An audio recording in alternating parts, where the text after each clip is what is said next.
Students, learners, friends,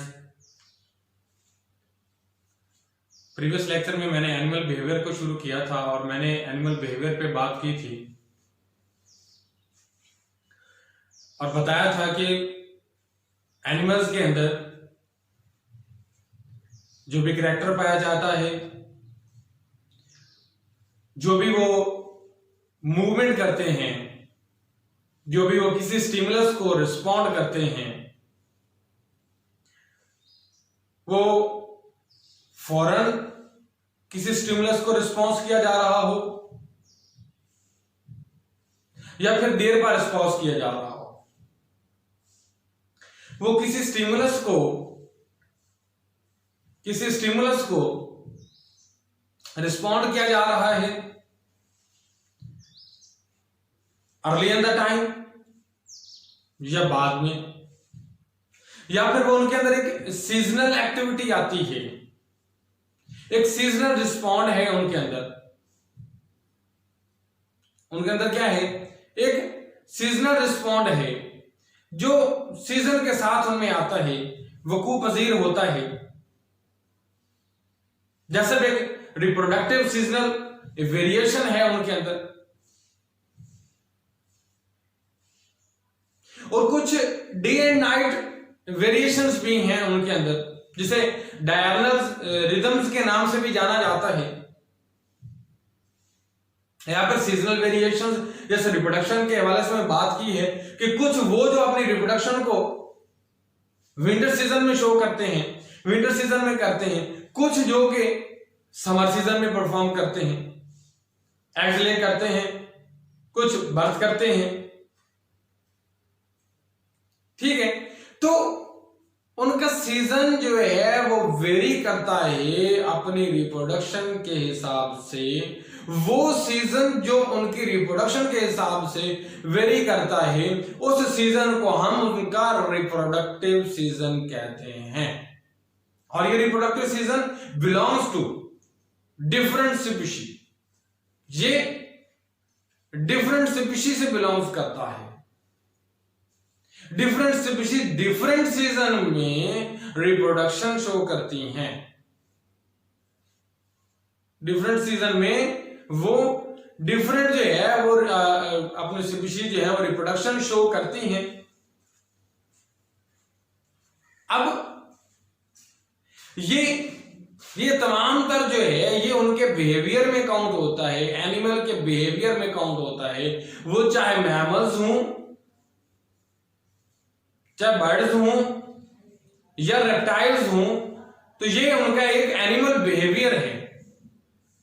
reproduction के हवाला से हो, उनकी फीडिंग बिहेवियर के हवाला से हो, उनका टेरिटरी को सेव करने के हवाला से हो,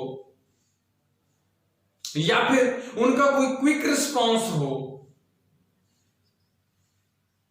या फिर उनका फाइट एंड फ्लाइट की ड्यूरेशन में उनका रिस्पॉन्स हो।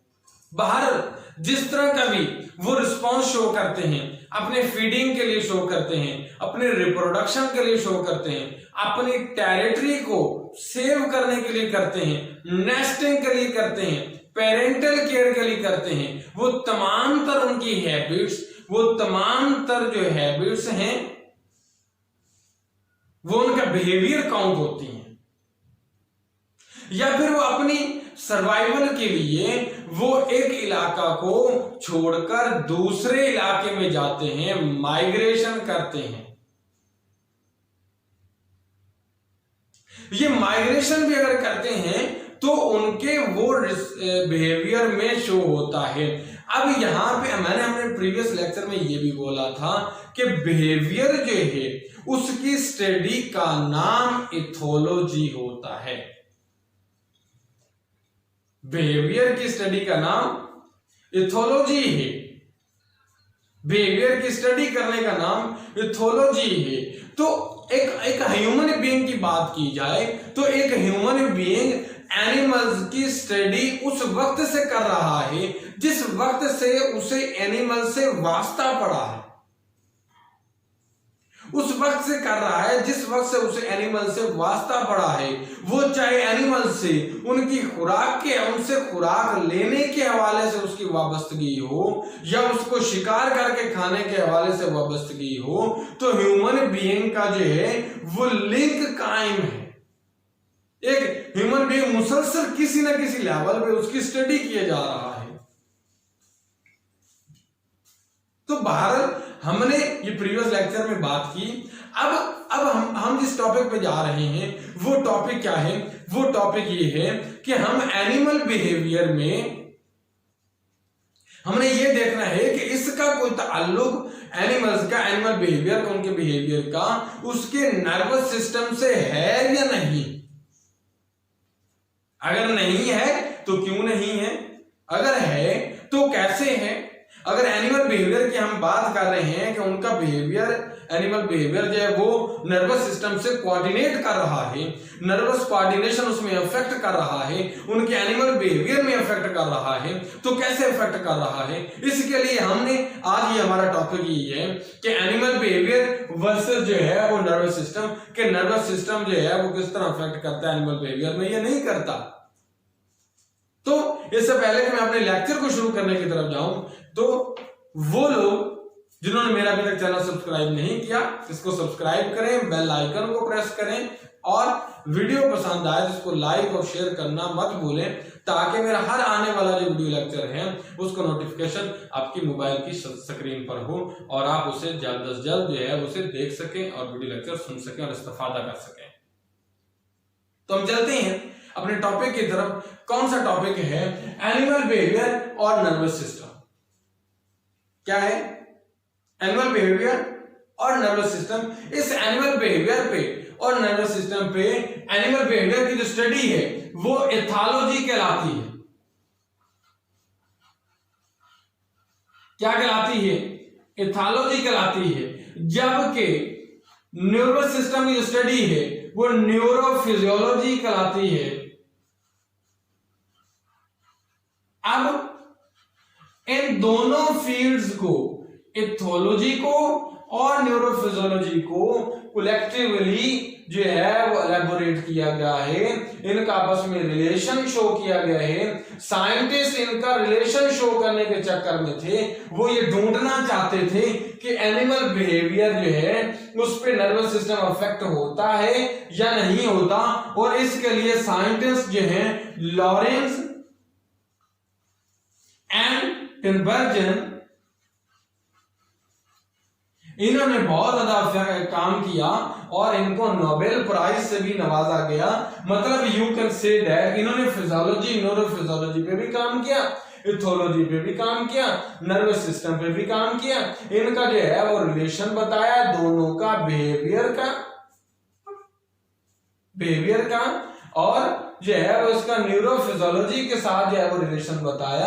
मतलब ये कि दूसरे अल्फाज में इन्होंने इनकी कॉम्बो जो है वो मुतारिफ कराई। मतलब ये कि न्यूरो एथोलॉजी के मुतालिक बात की। किसके मुतालिक बात की? न्यूरो एथोलॉजी के मुतालिक इन्होंने बात की। अब इसके लिए कुछ मैं एग्जांपल्स देना चाहूंगा एनिमल बिहेवियर की, ताकि मैं नर्वस सिस्टम को जो है वो रिलेशन जो है एक्सप्लेन कर सकूं एनिमल बिहेवियर के साथ।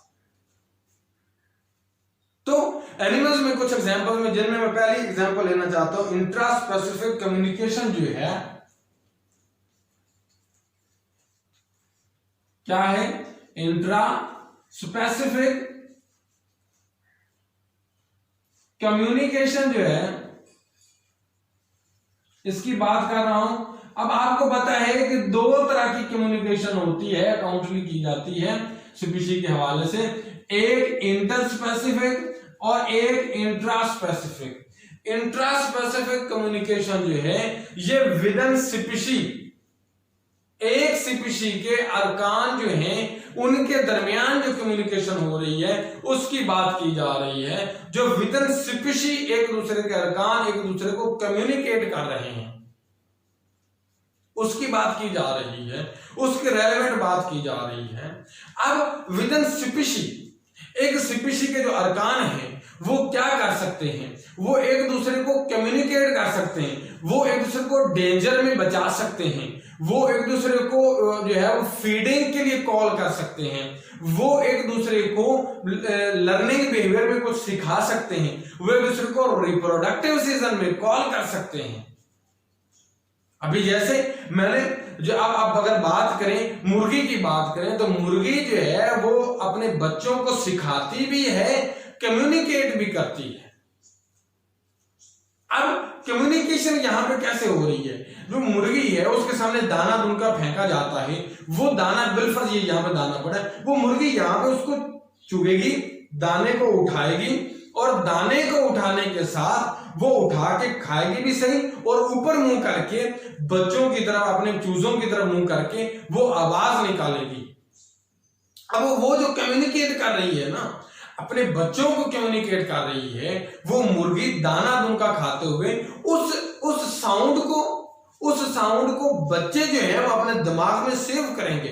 वो साउंड जो है वो बच्चों के लिए, उसके चूजों के लिए कम्युनिकेशन का बायस बन रही है, वो उनके लिए स्टिमुलस का बायस बन रही है, जो कि उसको स्टिमुलेट कर रहा है और वो स्टिमुलस बच्चों के जहन में जाएगा, उन चूजों के जहन में जाएगा और चूजे उसको पिक करेंगे, उसको देखेंगे, विजुअली उसको देखेंगे कि उनकी माँ क्या परफॉर्म कर रही है, उनकी माँ क्या कहना चाह रही है। और थोड़ी देर बाद वही चूजे जो अपनी माँ को ऑब्जर्व कर रहे थे, ऑब्जर्वेशन के बाद, उसको ऑब्जर्व करने के बाद वो जो स्टिमुलस उनकी माँ उनको प्रोवाइड कर रही थी, उसको ऑब्जर्व करने के बाद वो वही फंक्शन परफॉर्म करना शुरू करेंगे, उसको लर्न करेंगे। किसको देख के? अपनी माँ को देख के, और वो दाना दुनका चुगना शुरू करेंगे। क्या करेंगे? वो दाना दुनका चुगना शुरू करेंगे, वो अपनी खुराक को खाना शुरू करेंगे। ये जो उन्होंने अपनी खुराक को खाया है, ये दाना दुनका चुगना शुरू किया है, ये एक्चुअली रिस्पॉन्ड कर रहे थे उस स्टिमुलस की तरफ, वो स्टिमुलस जो उनको उनकी मां प्रोवाइड कर रही थी, और ये स्टिमुलस इसको रिस्पॉन्ड किया जा रहा था उनके ब्रेन के जरिए। ब्रेन उनको बता रहा था, उनके नर्व्स उनको बता रही थी, उनका न्यूरॉन उनको बता रहे थे कि भाई ये जो तुम देख रहे हो, ये जो तुम ऑब्जर्व कर रहे हो, इसको रिस्पॉन्ड करना है, इसको देखो, वो वैसे कम्युनिकेट कर रही है, तुमने उसी को देखते हुए वैसा परफॉर्म करना है जो तुम्हारी मां परफॉर्म। अब ये एक तरफ विद इन स्पीशीज कम्युनिकेशन है जिसको रिस्पॉन्ड किया जा रहा है और उसको देख के लर्न किया जा रहा है, सीखा जा रहा है, और चूजे उसको देख के लर्न करते हैं और रिस्पॉन्ड करते हैं। ये एक एनिमल बिहेवियर है जो को रिलेट कर रहा है विद नर्वस सिस्टम, जो कि नर्वस सिस्टम के साथ को रिलेट कर रहा है। अब अगर हम और बात करते हैं कि इंट्रास्पेसिफिक जो है वो रिलेशंस में और क्या कम्युनिकेशन की जाती है, अगर हम और तरफ देखते हैं तो विद इन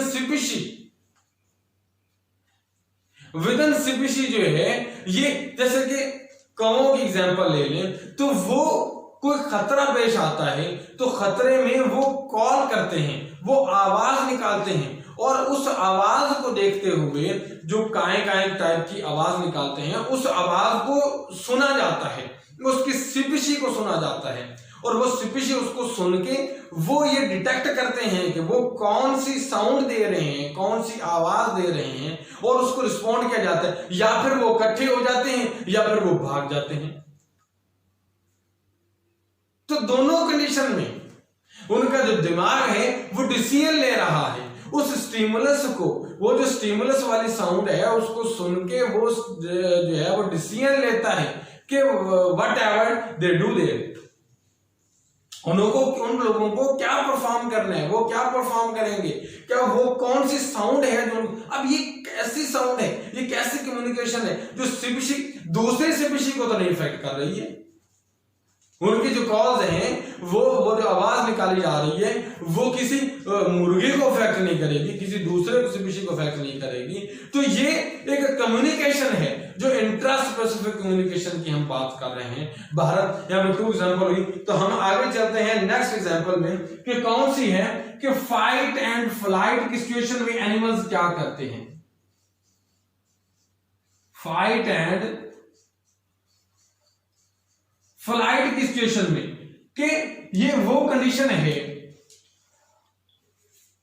जिसमें ब्रेन इन्वॉल्व होता है, ब्रेन का हिस्सा इन्वॉल्व होता है, और ब्रेन जो है ये उस स्पीशी के अरकान को डिसाइड करने में मदद देता है कि भाई अभी खतरे की कंडीशन है, अभी आपने क्विक रिस्पॉन्स क्या शो करना है, आपको जो स्टिमुलस मिल रहा है उसका क्विक रिस्पॉन्स क्या हो सकता है, क्या आपने उस रिस्पॉन्स को, ऐसा रिस्पॉन्स है, ऐसा स्टिमुलस है कि उस स्टिमुलस से आपको कोई खतरा नहीं है, क्या आपकी जान सेव है, क्या आपकी लाइफ सेव है, देन रहो, भागने की कोई कंडीशन नहीं, सूरत नहीं। या फिर कि ऐसा बिहेवियर कि भाई भागो, खतरा है, अभी जान बचाओ, यहां से निकलो, जितना दौड़ सकते हो भागो यहां से, that is the quick response. वो कोई ऐसा रिस्पॉन्स नहीं है, वो कोई प्री प्लान रिस्पॉन्स नहीं होता, उनको माइंड में नहीं होता कि अभी भाई आने वाला है, अभी शेर उनको बताएगा, बिलफर्ज वहां पे हिरनियां फिर रही हैं या फिर कोई जंगली गाय फिर रही है, तो शेर उनकी तरफ आ रहा है और शेर उनको बताएगा कि भाई मैं आ रहा हूं, अब तैयार हो जाओ, आपने जो फैसला करना है कर लो, भागना है तो भाग जाओ, यहाँ पे खड़े होने का मुकाबला करना है तो कर लो। नहीं, ऐसा पॉसिबल नहीं है, प्रेडेटर उनको बताएगा नहीं, प्रेडेटर की कोशिश होगी कि वो ऐसा अटैक करे उन पे कि उनको पता भी ना चले, क्योंकि अगर प्रे को पता चल जाए कि प्रेडेटर अटैक करने वाला है, देन प्रे तो भाग जाएगा, और प्रेडेटर के हाथ में क्या आएगा, इस फूड चेन में प्रेडेटर भूखा रह जाएगा, क्या उसको खुराक की जरूरत नहीं है, वो भूखा रह जाएगा, वो कैसे उसको जो है वो अपने खुराक को ले पाएगा। अब यही कंडीशन है, एक तरफ प्रेडेटर अटैक कर रहा है, प्रेडेटर ये सोच के कर रहा है कि मुझे संभल के और अचानक अटैक करना है ताकि मेरा प्रे ना भाग सके, और दूसरी तरफ क्या है, दूसरी तरफ हम ये देखते हैं कि जो प्रे है वो अचानक, प्रे अपनी मौज मस्ती में खड़ा है, बिलफर्ज हिरनियां हैं वो अपनी मौज मस्ती में खड़ी हैं, या जंगली गाय हैं वो मौज मस्ती में खड़ी हैं।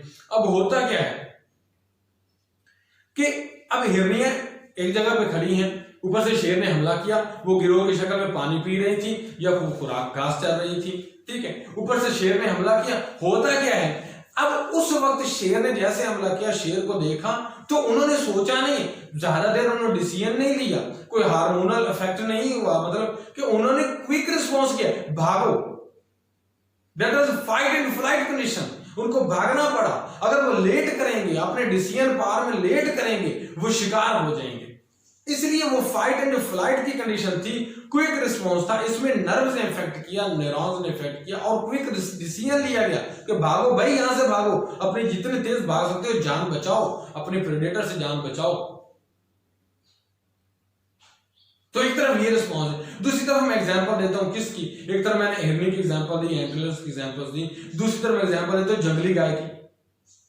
जैसा कि कुछ जंगली गाय जो हैं उनमें क्या है कि शेर अटैक करते हैं या करता है, वो भाग जाते हैं कुछ, और कुछ जो है वो, अब एक तरफ एक ग्रुप ने क्या डिसाइड किया, they have to flight there, वो भागना चाहते हैं, वो जान बचाना चाहते हैं, भागो, जितना भाग सकते हो भागो, अपनी जान बचाओ। और दूसरी तरफ क्या है कि कोई रुक जाता है, अब या फिर कोई फंस जाता है, यूं कहें कि कोई शेरों के जंगल में फंस गया, अब जब वो फंस गया, अब उसके पास चांस नहीं, अब उसके पास चांस क्या है, उसके पास दो ही कंडीशन है, एक ये कि हथियार डाल दो, उनकी खुराक बांध दो, आराम से उनकी खुराक बांध दो, ठीक है, वो आए खाएं, जान छुड़ाएं, ठीक है, अपनी जान का नजराना उनकी थाली में पेश के रख के पेश कर दो कि लो जनाब खाओ, हमने आपको अपनी जान दे दी। वो क्या कहते हैं ना, शेर है जान दे दी हुई उसी की थी, हक तो ये है कि हक अदा नहीं हुआ। बहरहाल ये है कि ज़ूलॉजी में शेर वैसे याद आ गया, बाई चांस तो आपको सुना दिया। तो क्या है कि अब वो अपनी जान पेश कर दे गाय कि भाई ये शेर आए खड़े हैं, ठीक है, उसको पता है कि मैं जंगल में फंस रही हूँ, लो जी जान है, लो मुझे खाओ और अपना शिकार को रखो। या फिर दूसरा रिस्पॉन्स ये कि वो फाइट करे, फाइट में जब वो रिस्पॉन्स पहली कंडीशन में उसने 100% फैसला अपने प्रेडेटर के हक में कर दिया कि लो मैंने हथियार डाल दिए, तुम खाओ अपनी जान बचाओ, कोई सिर्फ प्रोबेबिलिटी में ले ही नहीं गई। दूसरी तरफ वो फाइट करती है और फाइट में आके वो प्रोबेबिलिटी पे ले आती है, क्योंकि जब वो फाइट करेगी प्रोबेबिलिटी पे, जब 100% चांस था उसके मरने का, अब उसके मरने का चांस 50% हो गया। क्यों? जब वो फाइट करेगी हो सकता है कि शेर उससे डर के भागे।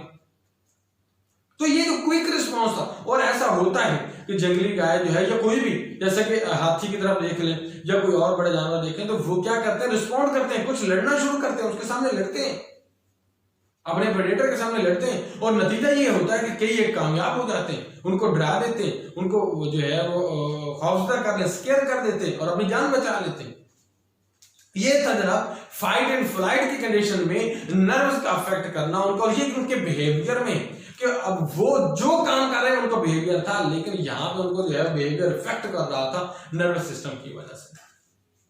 ठीक है, अगर हम तीसरी एग्जांपल की बात करते हैं, तो यहां पे जो लिसनिंग साउंड्स हैं, मैंने थोड़ा सा हवाला इनका पहले भी दिया है।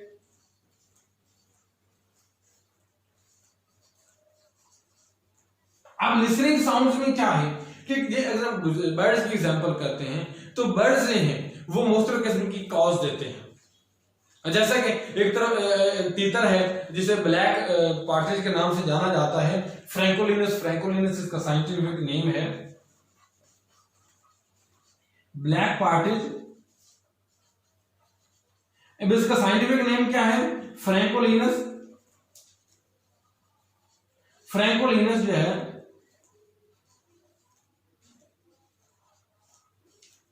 अब ये क्या करता है, जैसे इसकी एक साउंड है, वो साउंड इसकी क्या है, जैसे मतलब उर्दू जुबान में इसको जो ट्रांसलेट किया गया इसके साउंड को, वो ये कहा गया कि ये कहता है जी सुभान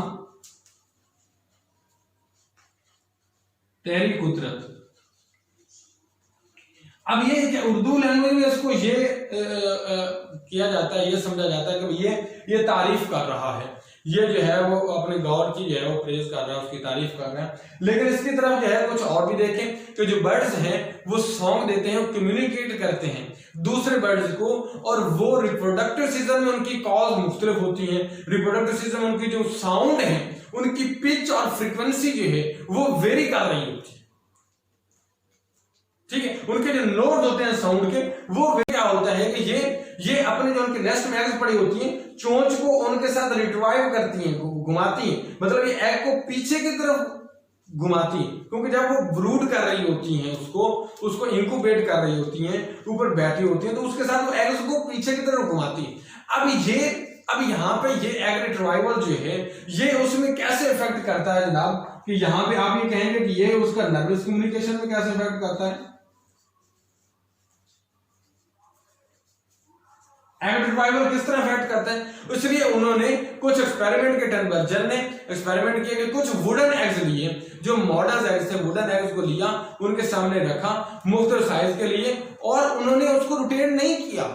जब उनके सामने असल एग्स रखे गए, उन्होंने उनको रोटेट करना शुरू किया।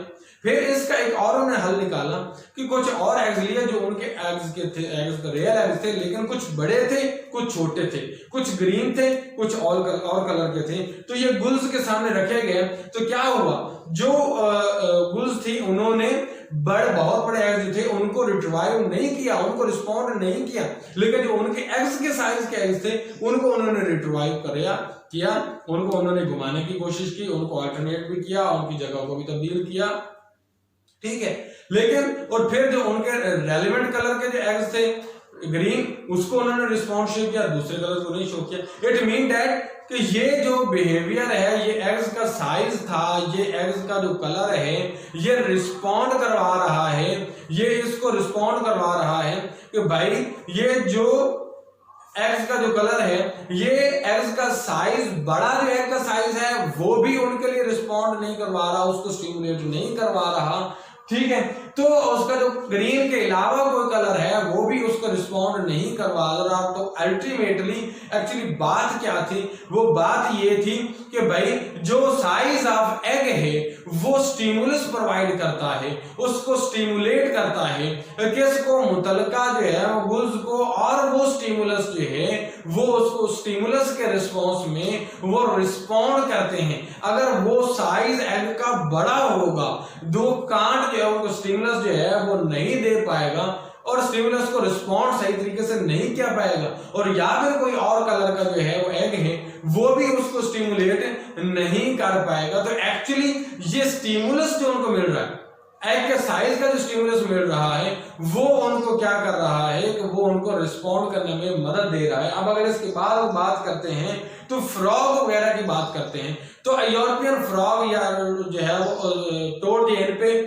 एक्सपेरिमेंट किए गए। तो किसकी बात कर रहा हूं मैं, यूरोपियन टोड की बात कर रहा हूं, एग्जांपल दे रहा हूं, किसकी बात कर रहा हूं कि यूरोपियन टोड की बात कर रहा हूं, जो कि जिसका जीनस जो है बुफो है। अब ये बुफो जो है प्रे करता है किस पे, बीटल्स पे प्रे करता है। अब जो बीटल्स हैं ये कब क्या करता है, और बीटल्स के ये सामने आके जबान को बाहर निकालते हैं और कैप्चर करके अंदर मुंह के अंदर ले जाते हैं। आपको पता है कि जबान फ्रॉग की जो है वो फ्रंट से जुड़ी होती है, पीछे से आजाद होती है, उसको निकालते हैं, प्रे करके उसको वापस जो है वो लेके आते हैं। तो मैं बुफो की बात कर रहा हूं, यूरोपियन टोड जो है उसका जीनस बुफो है, उससे बिलोंग करता है, उसकी बात कर रहा हूं, इसकी जीनस की बात कर। अब इनका शिकार जो है प्रे क्या है, बीटल्स हैं। अब क्या होता है कि ये बीटल्स को जो है अफेक्ट करती हैं, अब बीटल्स को इन्होंने खाना होता है, लेकिन अगर इनका शिकार जो है वो पीछे पड़ा हुआ है, इनके बिल्कुल पिछली साइड पे है, बिल्कुल उनके सामने एंगल पे नहीं है, तो ये क्या करेंगे, अपनी कंडीशन को रोटेट करेंगे, और रोटेट करने के बाद उसके बिल्कुल सामने आएंगे, शिकार के बिल्कुल फ्रंट के सामने आके फिर ऐसा ऐसा उनकी तरफ जाएंगे और करीब पहुंच के उनको शिकार करेंगे। इसका मतलब है कि ये इनका जो मौजूदगी है वो स्टिमुलस प्रोवाइड करता है, लेकिन उनका जो रोटेट करना है और फ्रंट की तरफ आके उसको जो है वो शिकार करना है, ये नर्वस कोऑर्डिनेशन। अब इस तरह करके उन्होंने क्या किया, लैब में भी एग्जांपल्स के लिए कुछ मॉडल्स को सामने ले आए और मॉडल्स को रख के उनके सामने टोड को देखा, तो टोड के जैसे पिछली साइडों पे रखे गए किसी और साइड में रखे गए, उन्होंने उसको जो है वो क्या किया, अपनी कंडीशंस को उस जाने बदला, अपने जो सिम्मत को उस जाने बदला, और जैसे उसके फ्रंट में आए तो फ्रंट में आने के बाद उन्होंने क्या किया, अपना रिस्पॉन्स शो किया, उसकी जरा उसको प्रे कर दिया, उसको खा लिया, तो इन फ्रंट में आने के बाद। तो लिहाजा ये यहाँ पे मैं अपने लेक्चर को एंड करता हूँ। ये मैंने कुछ एग्जांपल्स दिए हैं 5 के करीब, ताकि नर्वस को जो है वो न्यूरोइथोलॉजी को मैं कुछ बयान कर सकूं। तो अगर आप लोगों को लेक्चर पसंद आया तो इस वीडियो को लाइक और शेयर करना मत भूलें। अल्लाह हाफ़िज़।